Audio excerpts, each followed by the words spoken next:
focus muna ako. Kailangan ko muna mag-focus ako. Kaya nga ako nandito sa abroad kasi gusto kong may mapatunayan ako sa mga anak ko. Pag-gising ko, hanggang sa pag-alis ko galing dito sa apartment. Ganun lang palagi. Kasi ayokong maisip nila na wala na akong pakialam. Ay, bigay lang ako ng ganun, ng mga, alam mo yun, yung pangangailangan. Hindi ganun. Kailangan communication pa rin. Di ko pwedeng gawin yun na pabayaan na lang. Kailangan, i-guide mo sila. Hi, this is Geraldine and welcome to Dubai Diaries Podcast.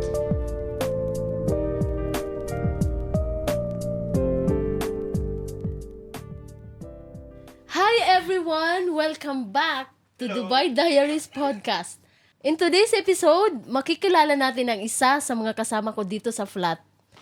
Isa siyang dating OFW sa Saudi na piniling dumiretso ng Dubai para subukan ang simula.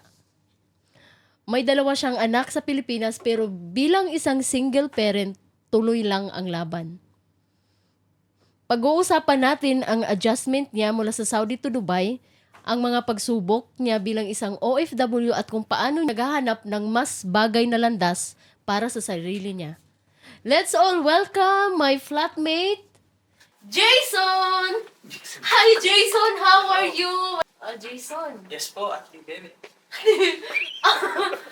May nagpapatibok na ba sa puso mo? Siyempre wala. Sure ka. Yes! Ano tayo? Pero darating din yung time, di ba? Na Pero sa akin, hindi pa. so hindi ka pa ready. Hindi pa ready. May pinaglalaanan pa kasi tayo. Tama naman yun. So, pag-usapan natin yung journey mo simula nung nasa Saudi ka pa. Paano ka nga ba napunta sa Saudi at anong trabaho mo doon?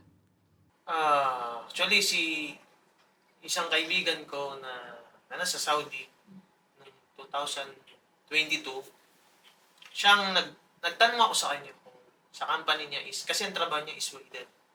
Sabi ko sa kanya, pag may pagkakataon na ng hiring dun sa company nila, dun sa Saudi, sa Madina, sabi ko sa kanya, Tol, pag meron, baka pwede mo akong masabihan dun kasi yung general manager nila is Filipino.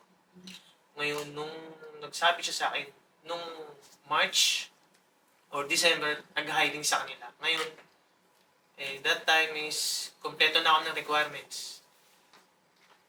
Sabi ko sa kanya, mag-apply na ako. Ready na ako kasi parang naghahabol ako ng ng taon. Kasi nga, sabi ko, darating na yung right time na may pandemic yun 2022. Pero tinuloy mo pa rin. Nag-hiring nung March. Ito na. Nung April na kami nakapunta na ng Saudi. April 10. Mas mahigpit nung time na yun, di ba? Kasi, Sobra. Kasi COVID time siya. Sobrang higpit kasi andun yung lahat ng x-ray, tapos yung medical, hanggang ma-achieve mo lahat yun para ma-process. Pero right time pa din siya kasi nga nakapunta ka doon, Right diba? time pa rin. Tama pa rin. So ano ang nagtulak sa'yo na umalis ng Saudi at lumipat ng Dubai? Sa tinagal ko, 2 years and 6 months sa Saudi, inisip ko kasi mas okay ang Dubai. Kasi, maluwag. Tsaka open country. Open country. Hindi katulad sa Saudi, talagang mahigpit. Hindi ka pwedeng gumawa ng mga kabalastugan. Kasi, ultimo mga Pinoy, bihira mo silang makita. Mga Pinay, bihira mo silang makita, lalo na sa kalsada. Kasi totoo yung sinasabi mo kasi yung asawa ko din nag-Saudi parang iba daw yung pagkakain yung babae or manunood ng movie, iba ang babae tapos iba din yung lalaki na naka-separate sila. Naka-separate sila, lalo na sa katulad ko, naka-work ako sa Madina, sa restaurant. Probinsya ng Madina sa Saudi. Yung restaurant na yun, nakahiwalay yung mga babae at lalaki. Pag nasa terrace, malaki kasi yung restaurant na yun . So ilang years ka doon nag-work? 2 years and 6 months. Yun lang yung work mo sa buong talaga, waiter. And So, ilang siyempre, kasama ang palad, yung company namin hindi ko siya sinisiraan Medyo siguro may pagkukulang. Wala rin kaming wala kaming ikama. Ikama namin 1 year lang. Tapos yung, syempre, trabaho, magaan. Kung sa magaan. May mga tips din ba? Kasi restaurant Hindi din. kami nakukuha doon. Parang yung sahod namin is kompleto lang namin na papadala sa Pilipinas. Parang yung parang maasa na lang kami sa tip na makukuha namin everyday. Yun yung daily life source na Sa Saudi. ako sa Saudi. So, paano mo naman nakilala yung kaibigan mong nagsasuggest na dito ka na mag-work sa Dubai? Makilala ko na siya nung sa Pilipinas pa lang. Kapit-bahay kayo? Parang kalapit bahay lang namin. Ah. Tropa. Kasi ang tropa ko talaga yung kuya niya. Si Ilan. Siya yung sa Pilipinas pa na nagsabi na ako sa kanya. Pre, pag merong pagkakataon, mag-apply kasi kailangan ko na eh. Parang, tapos, nung time na yun, sinabi niya na, ito na-apply ka na. Pagkakataon na. So, nag-abot kayo doon sa Saudi? O yun? Nag-abot kami kasi August lang siya nandun eh. Dumating ako nung April 10, 2022. Yun na, tapos kinabukasan pahinga, kinabukasan ulit, pasok na. Kasi parang close na close din kayong Oo, magkakaibigan. barkada niya kasi yung kapatid ko. Tapos siyempre, kakilala na, doon na rin. So, nag-decide ka na Decide na ako talaga na pumunta dito na mag-abroad na kasi yun talaga yung parang way ko na nagpapaaral din naman. So, nung dumating ka na dito sa Dubai, ano yung first impression mo, lalo na pagdating sa trabaho at sa pamumuhay? Pagkakaiba, sobrang laki ng pagkakaiba. Kasi dito nga, pagdating ko sa Dubai, open eh. Na mga nakikita mo, dito nga yung na-experience ko, like Ramadan. Bawal ka kasi pag dun sa Saudi, bawal kang manigarilyo. Kapag nakita ka ng lokal, sampalin ka. Makita ka nila ng So, stricto talaga ang... dumudura ka sa kalsada. During Ramadan, bawal yun. Kumakain. Minom ng tubig, bawal yun. Dito, sa kalsada. Kasi na-open na kasi siya sa lahat. Tapos madami ng mga nationalities din dito na... Sobra. Kaya siguro na lahat ng tao yung culture nila palang naiintindihan na nila. Oo. Pero andun pa din yung respeto sa bawat nationality na bawat isa. Oo. So, kumusta naman ang adjustment mo mula sa Saudi culture papuntang ditong Dubai? Hindi ka ba nahirapan na parang, hindi na siguro nahirapan, parang nabigla ka siguro yung feeling mo na yun? Ang pagpunta ko rito sa Dubai, pag landing pa lang, parang ang inisip ko kagad kumain ng baboy eh. Oo nga, no? 2 years and 6 months. Tapos minom ng alak. Kasi Yun, bawal nga yun, no? Kasi doon sa company namin, bawal. Kasi nga, local yung Ay, may-ari. naka-accommodation kayo? Accommodation kami, tapos kakain lang kami. Bawal kami mag-celebrate ng Christmas doon.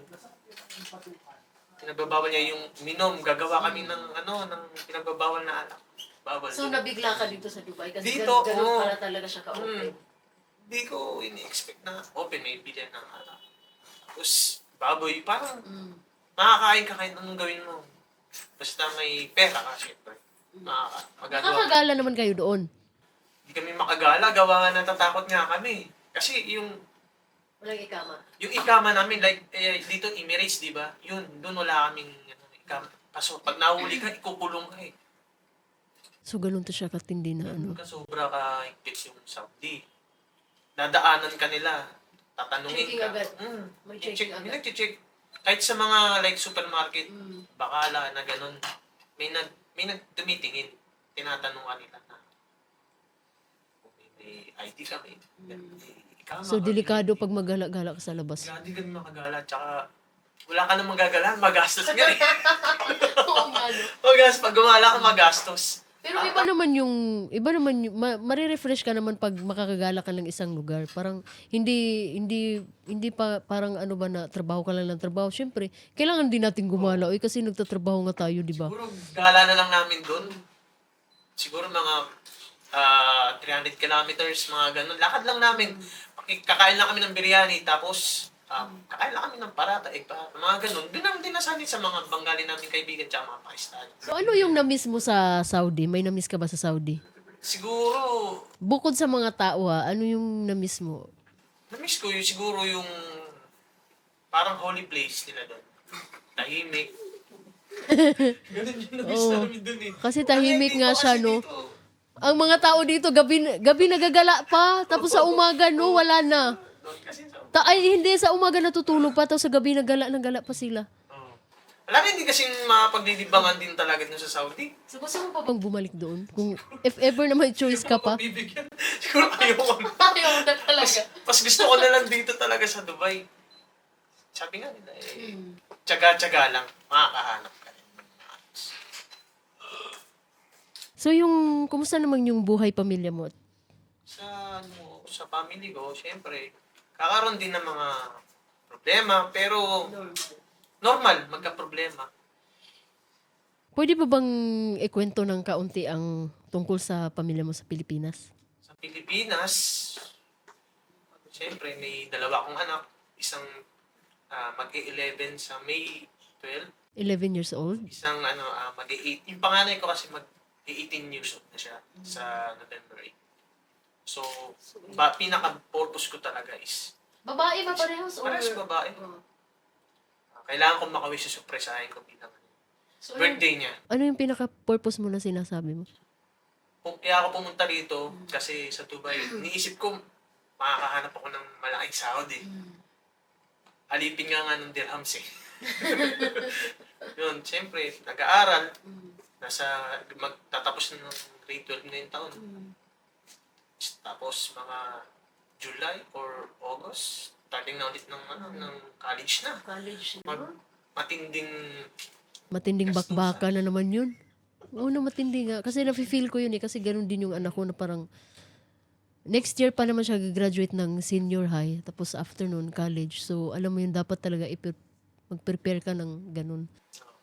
waiter ako sa Saudi dito. Parang waiter with #runner. Complementary. Kailangan. Pero inaaral unti-unti. Nag-adjust. Sa 5 months ko na rito, na-adjust ko naman. Na-adapt ko naman lahat. Paunti-unti, hindi ganun bilis. Oo. Kasi, iba yung trabaho. Tapos yung work timings mo ba, same lang din dun? Same lang din. 8 plus 1 hours.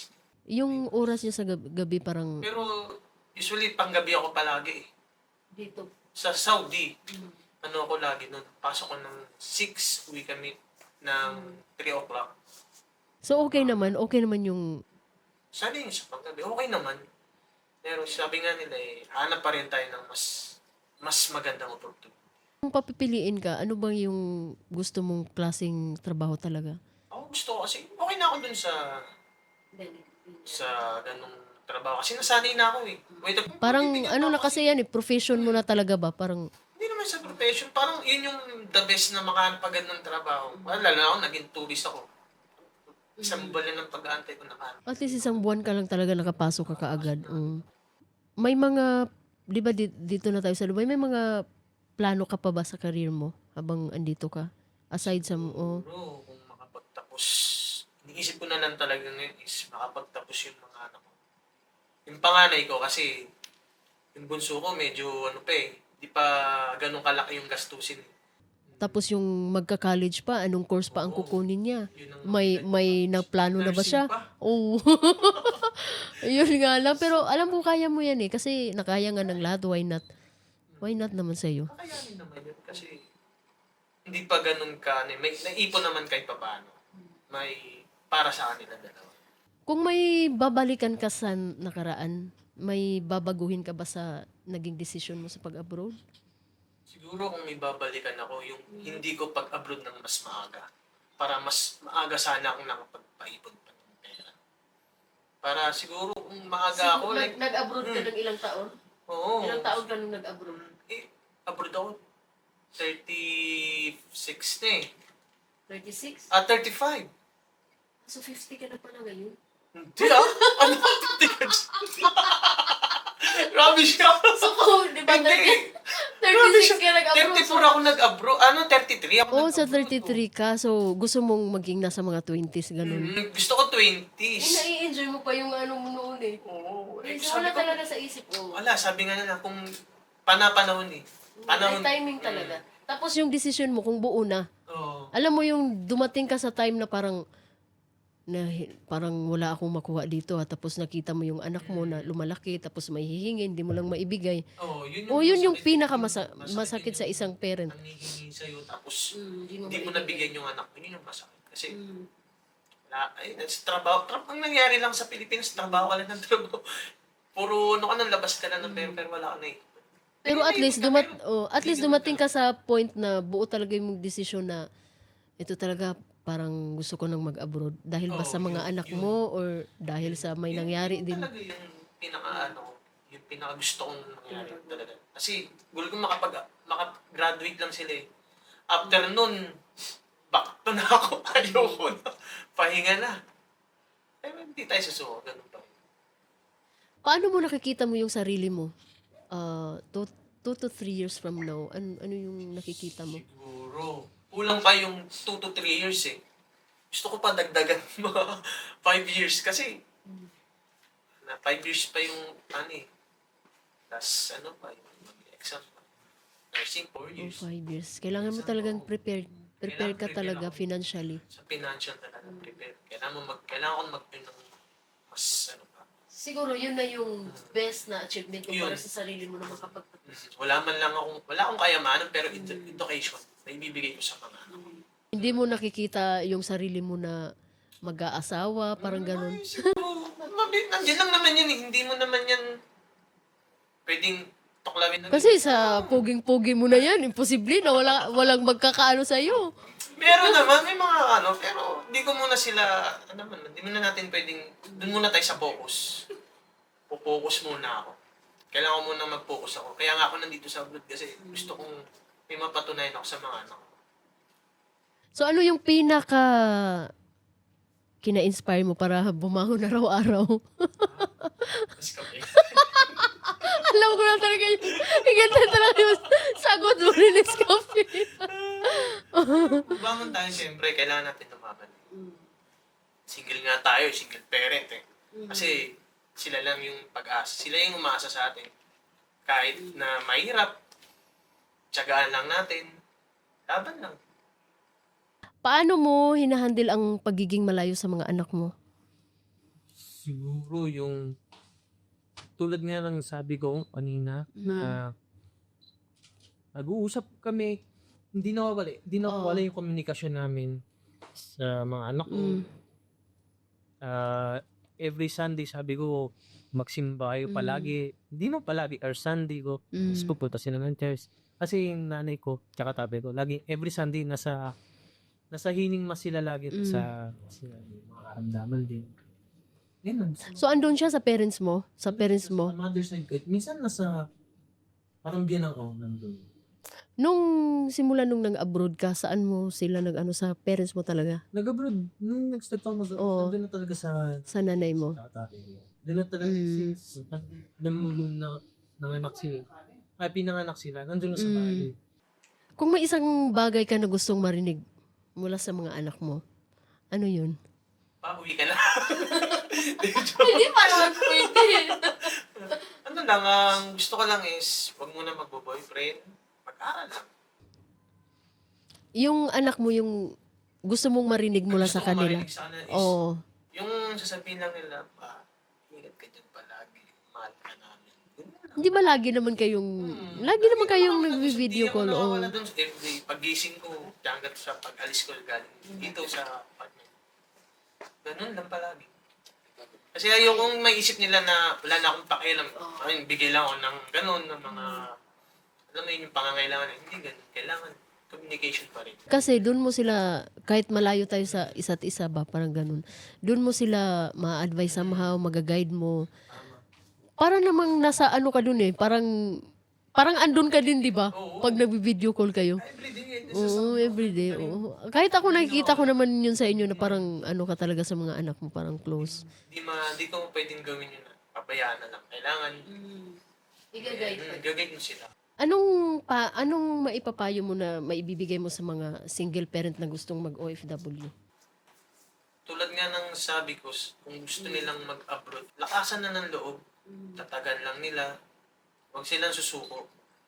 Siyempre, sasama lang nila ng dasal. pasensya pag nandito kasi sa abroad, kailangan mo ng pasensya. Habaan mo kasi ibang nationality, kabayan din kasama natin. Minsan, sabi nga nila, Malayo ka din sa pamilya mo, malayo wala sa kang pamilya. mapagsasabihan. Wala kang pagsasabihan, magkasakit ka. Sarili mo lang din yung makakatulong sa'yo. Kailangan din, syempre, mag-workout ka rin.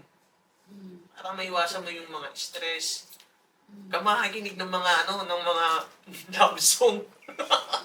Hindi naman, yung iba naman nakikinig sila as stress nila. Depende. Kasi yung may mga nakikilala akong mga single parent, nag-abroad talaga sila para, alam mo, mataguyod yung mga anak, Number pamilya. one kasi. Lalo na pag maliliit pa, no? Although na masakit sa'yo na lalayo ka, pero ginagawa mo para sa kanila. Wala. Siguro iiyak mo lang ng isang beses. Kinabukasan mo lang at matapang ka ulit. So, salamat sa say yes sa interview namin dito. Alam mo, grabe, dami naming natutunan sa episode na to. Kasi it reminds us na hindi talaga madali ang isang buhay OFW. Lalo na may iniiwan tayong anak o pamilya sa Pinas. Pero gaya nga sa'yo, kahit hindi pa ideal ang sitwasyon mo ngayon, pero patuloy ka lang din. Ang mahalaga, hindi ka sumusuko.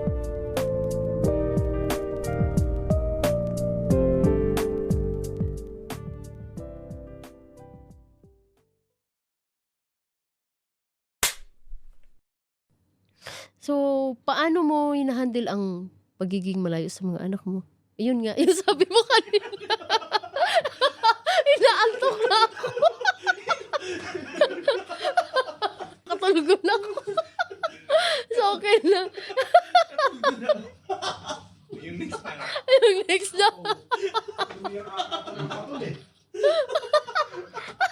Ano na? So, ano na? So, ito na.